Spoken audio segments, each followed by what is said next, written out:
Asante Samia. Sasa kama mlivyomsikia jana Askofu Gwajima, ambao ni msimamo ambao chama chetu kimetoa muda mrefu, amesema kuna vikundi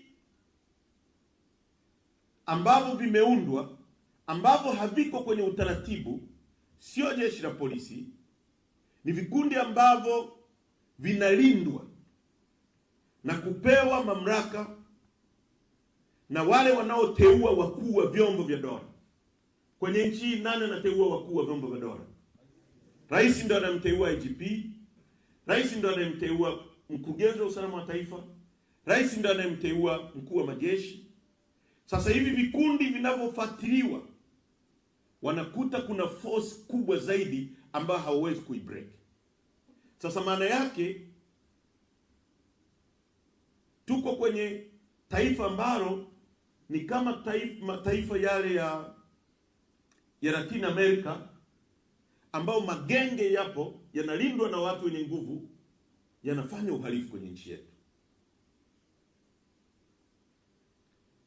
Na kwa sababu amezungumza mjumbe wa neki wa CCM, mbunge, tunataka rais atoke atuambie hivyo vikundi viko chini ya nani?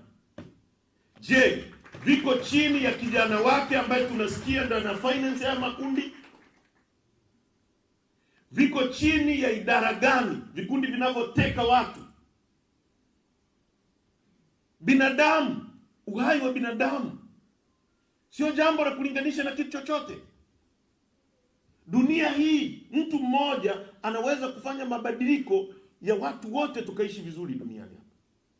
Uvumbuzi wa ndege ni wazo la mtu mmoja. Alizaliwa kama wewe.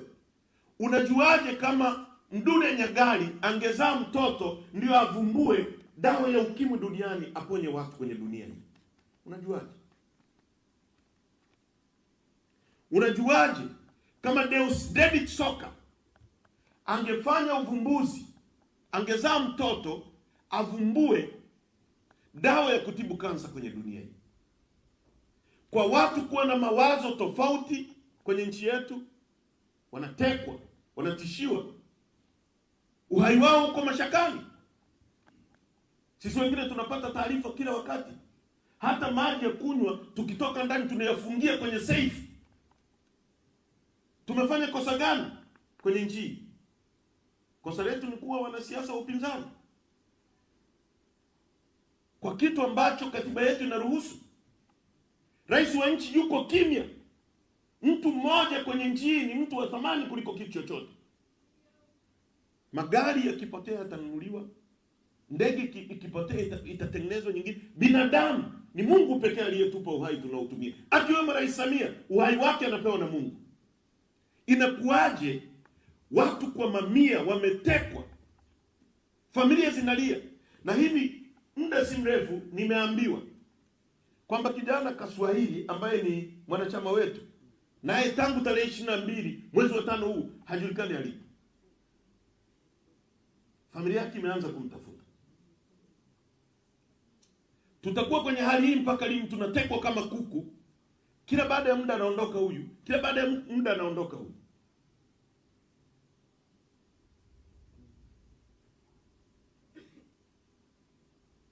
Na niwakumbushe hao wanaotumwa na kutumika kufanya haya matendo, wakati wa utawala wa Adolf Hitler Ujerumani na Nazi,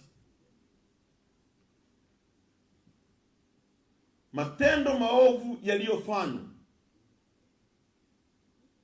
na watu waliokuwa chini ya utawala wa Adolf Hitler, wanatumwa kuua watu, wanatesa watu, wananyanyasa watu. Baada ya Adolf Hitler kushindwa na kuondolewa, walikamata. Kuna kesi maarufu sana inaitwa The Nuremberg Trial.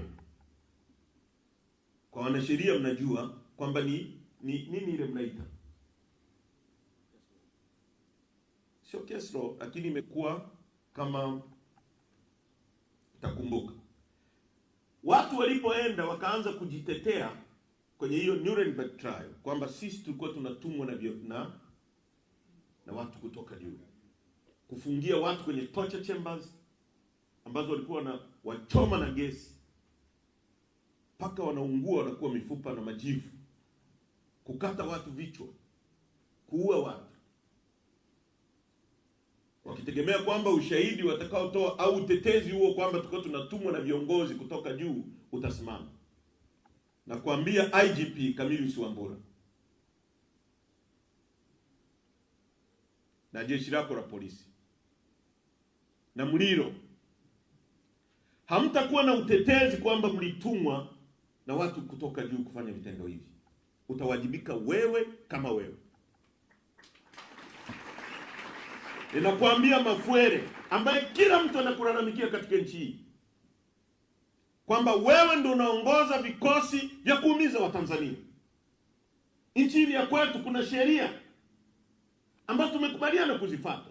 Heche anakosa akamatwe, apelekwe kwenye vyombo vya dola, sio kumpoteza.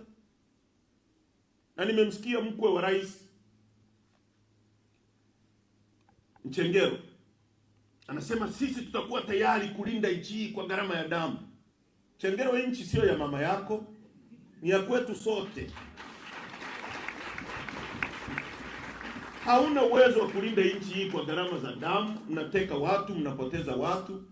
Mnafanya hivyo kwa sababu nyie ni wabinafsi, mnapenda madaraka. Mtu ambaye sio mbinafsi akiona wananchi hawamtaki atapisha kwenye madaraka, kwa sababu wananchi ndio wenye mamlaka. Mnang'ang'ania madaraka kwa sababu mkubaliki, mnajipenda nyie kuliko mnavyopenda nchi hii.